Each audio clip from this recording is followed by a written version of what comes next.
अब देखते हैं भारत के पर्वत, क्या क्या पर्वत है, कौन कौन से भारत के प्रमुख पर्वत है। तो भारत जो है, संपूर्ण भारत में जो है 29.3% भूभाग पर क्या है आपको पर्वत और पहाड़ियाँ देखने को मिलती है। तो देखते हैं भारत के पर्वत। सबसे पहले बात करेंगे हम उत्तरी पूर्वी श्रृंखला की, जिसमें आपका आता है हिमालय। और फिर बात करेंगे मध्य एवं दक्षिण भारत की पर्वत श्रृंखला की। तो सबसे पहले देखते हैं उत्तरी पर्वत श्रृंखला। भारत के उत्तरी सीमा पर स्थित हिमालय पर्वत जो है युवा विश्व का सबसे नया मोड़दार पर्वत है, जिसकी ऊंचाई सबसे अधिक है। जो हिमालय पर्वत है इसकी आयु जो है अभी कम है, अभी ये न्यू है। और ये इसको जो विभाजन है हम इसके 3-4 आकार पे आधार पर करते हैं। जो पहला आपका होता है ट्रांस हिमालय, फिर दूसरा आपका आता है हिमाद्री या महान या वृद्ध हिमालय, तीसरा आपका होता है लघु या मध्य या हिमाचल हिमालय, और जो चौथा होता है इसको कहते हैं, जो सबसे लास्ट होता है शिवालिक हिमालय। तो दोस्तों सबसे पहले बात करते हैं ट्रांस हिमालय की। तो जो आपका ट्रांस हिमालय है, जो हमारा ट्रांस हिमालय है, ये ट्रांस मैदान हिमालय के 4 श्रेणी है। तो इसका क्या है, इसे एशिया की रीढ़ भी कहा जाता है। सियाचिन, वियाको, वाल्टोरो, हिस्पर जो आदि ग्लेशियर है, ये सब काराकोरम श्रेणी में आते हैं। और जो काराकोरम श्रेणी हमारी, इसी के अंदर केटू जो स्थित है, जो भारत की सबसे ऊंची पर्वत श्रृंखला है और जो विश्व की दूसरे नंबर की है। वृद्ध हिमालय के उत्तर में क्या है, ये स्थित है। जो हमारा महान हिमालय है उसके उत्तर में स्थित है कौन सा, ट्रांस हिमालय, या आप कह सकते हो जो आपका काराकोरम श्रेणी है। इसके जो अन्य नाम है, इसको हम तिब्बतीय टैथिस या हिमालय भी कहते हैं। और इसकी जो ऊंचाई है औसतन 3000 मीटर होती है। यह अवसादी चट्टानों से निर्मित है। केटू भारत की सर्वोच्च व दुनिया की दूसरी सबसे ऊंची चोटी है। इसके अंतर्गत जो आता है लद्दाख श्रेणी आती है, जिसमें रोकापोशी पर्वत है, जो विश्व का सबसे तीव्र ढलान वाला पर्वत है। और ये क्या है, जल विभाजक का भी कार्य करता है सिंधु और श्योक नदी के बीच। जो आपकी सिंधु नदी है और जो श्योक नदी है, इनके बीच भी ये क्या करता है, जल विभाजक का काम करता है। और जो तीसरी श्रेणी आती है इसमें यह है झांसकर। दोस्तों जो आपका ट्रांस हिमालय है, इसमें पहली श्रेणी आपकी है, पहली श्रेणी आपकी काराकोरम, जो दूसरी है ये है आपकी लद्दाख, जो तीसरी है ये है झांसकर, और जो चौथी आती है ये है कैलाश श्रेणी। तो दोस्तों जो कैलाश श्रेणी है, यहाँ से आपकी 2 प्रमुख नदियाँ निकलती है। पहली है सतलज और दूसरी है आपकी ब्रह्मपुत्र, जो निकलती है कैलाश श्रेणी की मानसरोवर लेक के पास से। काराकोरम श्रेणी का जो पहला नाम था, तो दोस्तों इसे पहले हम कृष्णागिरी के नाम से जानते हैं। चलिए यहाँ पे इसको थोड़ा समझने की कोशिश करते हैं, जो हिमालय का विवरण है। तो दोस्तों ये है आपका ट्रांस हिमालय है, सबसे ऊपर वाला ट्रांस हिमालय, फिर आता है आपका महान हिमालय, उसके बाद आता है आपका लघु हिमालय, फिर आता है आपका शिवालिक। जो शिवालिक है इसे हम ये भी कह सकते हैं कि ये हिमालय का सबसे दक्षिणतम भाग है। और जो हमारा ट्रांस हिमालय है, ये हिमालय का सबसे पूर्वी भाग है। इसको हम ये भी कह सकते हैं ये हिमालय पार का क्षेत्र है, क्योंकि जो मैन हिमालय है ये ग्रेट हिमालय को माना जाता है, जिसको महान हिमालय या बृहत हिमालय कहते हैं। चलिए अब आगे देखते हैं। भारत का सबसे गहरा जो गर्ज है ये है बुंजी गर्ज। ये जो गर्ज है ये बनता किससे, नदी द्वारा बनाया जाता है। और दोस्तों जो हमारी काराकोरम श्रेणी है, इसके पास ही स्थित है सियाचिन ग्लेशियर, जो इसका सबसे बड़ा ग्लेशियर है, और इसी में ही केटू स्थित है।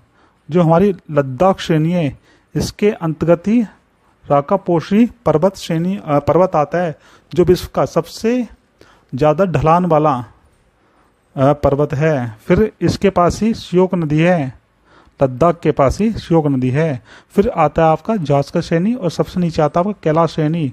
तो कैलाश श्रेणी से आपकी 2 नदी निकलती है जो भारत में आती है। पहली आपकी है सतलुज और दूसरी आपकी सिंधु। और दोस्तों यहाँ पे एक और नदी निकलती है जो पहले चाइना में जाती है फिर भारत में आती है, ये आपकी ब्रह्मपुत्र। ये तीनों नदी निकलती है मानसरोवर लेक के पास से। अब देखते हैं महान हिमालय, जिसको हम मुख्य हिमालय कहते हैं, इसको हम हिमाद्री, महान हिमालय या बृहद हिमालय कहते हैं। इसकी जो औसत ऊंचाई होती है ये होती है 6100 मीटर। विश्व की सबसे ऊंची चोटी इसी के अंतर्गत ही आती है, जिसको हम माउंट एवरेस्ट कहते हैं। और इसी की वजह से ही हिमालय जाना जाता है। और दोस्तों ये आपके नेपाल में स्थित है माउंट एवरेस्ट, जिसकी ऊंचाई है 8848 मीटर। इसे क्या है नेपाल में सागर माता के नाम से भी जानते हैं। माउंट एवरेस्ट को नेपाल में सागर माता के नाम से भी जानते हैं, क्योंकि ये बहुत ऊंचा है और ऐसा लगता है जैसे ये आकाश को चूम रहा हो। और फिर देखते हैं हम लघु हिमालय, जिसमें शिवालिक और मध्य हिमालय के मध्य है। जो आपका लघु हिमालय है ये शिवालिक इसके दक्षिण में है। और जो आपका ये है महान हिमालय ये इसके पूर्वी में है। और जो आपका शिवालिक हिमालय है ये हिमालय का सबसे बाह्य या सबसे दक्षिणतम बिंदु है और सबसे नवीन भी यही है। नदियों के आधार पर हिमालय को 4 भागों में विभाजित कर सकते हैं हम। तो दोस्तों देखते हैं, ये थोड़ा मैप दे रखा है यहाँ पे, आपको बताता हूँ। पहला आपका आता है पंजाब हिमालय, जो आपके सिंधु से लेके सतलज तक है। फिर आपका आता है कुमायूं हिमालय, जो आपके सतलज से लेके काली नदी के बीच है। फिर आपका आता है तीसरे नंबर का नेपाल हिमालय, जो काली नदी से तीस्ता नदी के बीच है। फिर आपका आता है चौथा असम हिमालय, जो तीस्ता से लेके ब्रह्मपुत्र के बीच होता है। तो सबसे पहले बात करते हैं पंजाब हिमालय की। तो इसके अंतर्गत जो श्रेणी आती है, पहली आती है आपकी काराकोरम श्रेणी, दूसरी आती है लद्दाख श्रेणी, तीसरी आती है आपकी झांसकर श्रेणी, और जो आपकी पीर पंजाब श्रेणी भी इसके अंतर्गत आती है, और धौलाधर पर्वत श्रेणी भी इसी के अंतर्गत आती है। चलिए देखते हैं अब आगे। जो आपकी काराकोरम श्रेणी, लद्दाख श्रेणी और झांसकर श्रेणी है, इसको हम ट्रांस हिमालय के नाम से जानते हैं। लेकिन जब नदियों के आधार पर वर्गीकरण करते हैं तो इसमें कुछ और चीज भी शामिल होती है, जैसे पीर पंजाब श्रेणी और धौलाधर श्रेणी ये आपके लघु हिमालय के में स्थित है। हिमालय की सबसे लंबी पर्वत श्रृंखला है ये। दोस्तों जो पीर पंजाब पर्वत श्रेणी है ये क्या है, हिमालय की सबसे लंबी पर्वत श्रृंखला है। जो आपका पीर पंजाब श्रेणी है ये जम्मू एंड कश्मीर के साथ साथ हिमाचल प्रदेश में भी आता है। जो धौलाधर पर्वत श्रेणी है इसमें ही कुल्लू घाटी है। पीर पंजाब श्रेणी और धौलाधर पर्वत श्रेणी के मध्य स्थित है कुल्लू आपकी घाटी। और जो आपका शिवालिक पर्वत श्रेणी है ये सबसे नवीन पर्वत माना जाता है। अब दूसरी बात करते हैं हम दूसरे विभाजन की बात करते हैं, जो आपका है कुमायूं हिमालय, जो आपके सतलज से लेके काली नदी के मध्य स्थित है। इससे दूसरे जो इसका अन्य नाम है ये है गढ़वाल हिमालय, उत्तराखंड में ये फैला हुआ है। सबसे ऊंची जो इसकी चोटी है ये है नंदा देवी, जो कुमायूं हिमालय में। इसकी ऊंचाई है 7817 मीटर। जो आपका कुमायूं हिमालय इसके अंतर्गत आपको नंदा देवी, बद्रीनाथ, केदारनाथ, गंगोत्री, यमुनोत्री आदि हिमालय का हिस्सा देखने को मिलता है। अब बात करते हैं हम नंबर 3 नेपाल हिमालय की, जो काली नदी से लेकर तीस्ता नदी के बीच में स्थित है। इस हिमालय की जो सर्वोच्च चोटी है ये आपका माउंट एवरेस्ट, जिसकी ऊंचाई आपको पहले ही बताई गई है 8848 है। जो आपका माउंट एवरेस्ट है ये नेपाल में सागर माता के नाम से जाना जाता है। इसकी जो पर्वत चोटियां है नेपाल हिमालय की है धौलागिरी, अन्नपूर्णा, मकालू, कंचनजंगा जो है भारत की दूसरी सबसे ऊंची चोटी है, जिसका विस्तार नेपाल और सिक्किम में देखने को मिलता है। और अब आते हैं नंबर 4, जो नदियों के आधार पर हिमालय का विभाजन करता हूँ उसमें सबसे अंतिम है। ये तीस्ता नदी से लेकर ब्रह्मपुत्र नदी के बीच में है। इसका विस्तार आपको सिक्किम, अरुणाचल प्रदेश और असम में देखने को मिलता है। हिमालय से निकलने वाली नदी ये हमेशा ही जल से भरी रहती है, इसीलिए इनको कहते हैं सतत वाहिनी। और यहाँ पे जो है ग्लेशियर है, जिसकी वजह से इसमें पानी हमेशा रहता है। अब बात करते हैं आगे हिमालय का जो विस्तार है ये आपको देखने को मिलता है जम्मू एंड कश्मीर में, लद्दाख में, हिमाचल प्रदेश में, उत्तराखंड, सिक्किम, अरुणाचल प्रदेश, असम, मेघालय, मणिपुर और नागालैंड में। अगर आपसे पूछा जाए कि क्या हिमालय उत्तर प्रदेश में आता है? तो दोस्तों नहीं, उत्तर प्रदेश में नहीं आता। उत्तर प्रदेश में केवल मैदानी क्षेत्र आते हैं। हिमालय के पूर्व में माफ कीजिएगा, हिमालय के पूर्व से पश्चिम में जब हम देखते हैं, जब आप हिमालय के पूर्व से पश्चिम में देखते हैं, जब आप हिमालय, ये आपका है हिमालय, और यहाँ के आप जब, ये आपका पूर्व है, यहाँ से जब पश्चिम में देखते हो तो आपको किस प्रकार से पर्वत श्रृंखला देखने को मिलती है? तो सबसे पहले आता है नामचा वर्का पर्वत, फिर आता है आपका कंचनजंगा, ये आपका एपी में, ये कंचनजंगा आपका सिक्किम में, फिर आता है मकालू, फिर आता है एवरेस्ट नेपाल में, फिर आता है अन्नपूर्णा उत्तराखंड, फिर आता है धौलागिरी। और इस तरीके से आपको पर्वत श्रृंखला देखने को मिलती है। जैसे ये है एपी और ये है लद्दाख। तो आपको पहले देखने को मिलेगी नामचा वर्मा, फिर आपको कंचनजंगा, फिर मकालू, फिर एवरेस्ट, फिर अन्नपूर्णा और उसके बाद धौलागिरी देखने को मिलती है। जो आपका नंगा पर्वत या नांगा पहाड़ियाँ जो है, ये नागालैंड में स्थित है। भारत में मध्य प्रदेश, भारत और म्यांमार की, भारत और म्यांमार की सीमा बनाता है नागा पहाड़ियाँ। चलिए थोड़ा मैप में समझने की कोशिश करते हैं। जब आप पश्चिम से पूर्व की ओर जाते हैं तो आपको कौन कौन सी पर्वत श्रृंखला देखने को मिलेगी? तो सबसे पहले आएगी आपकी धौलागिरी, फिर आएगा आपकी अन्नपूर्णा, उसके बाद आएगी एवरेस्ट, फिर आएगी आपकी कंचनजंगा, फिर आएगा नामचा वर्खा पर्वत, उसके बाद आएगी आपकी पटकाई बूम जो अरुणाचल प्रदेश में, फिर आएगी आपकी गारो खासी जयंता जो आपकी मेघालय में स्थित है, फिर आएगी आपकी लुशाई। पटकाई बूम पर्वत श्रृंखला जो है ये पूर्व में भारत और म्यांमार की सीमा पर स्थित है। इसकी ऊंचाई जो है हिमालय से कम है।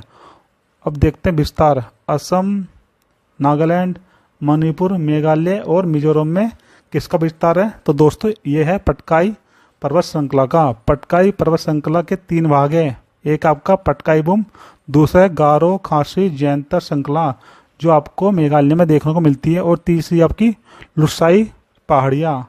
अब देखते हैं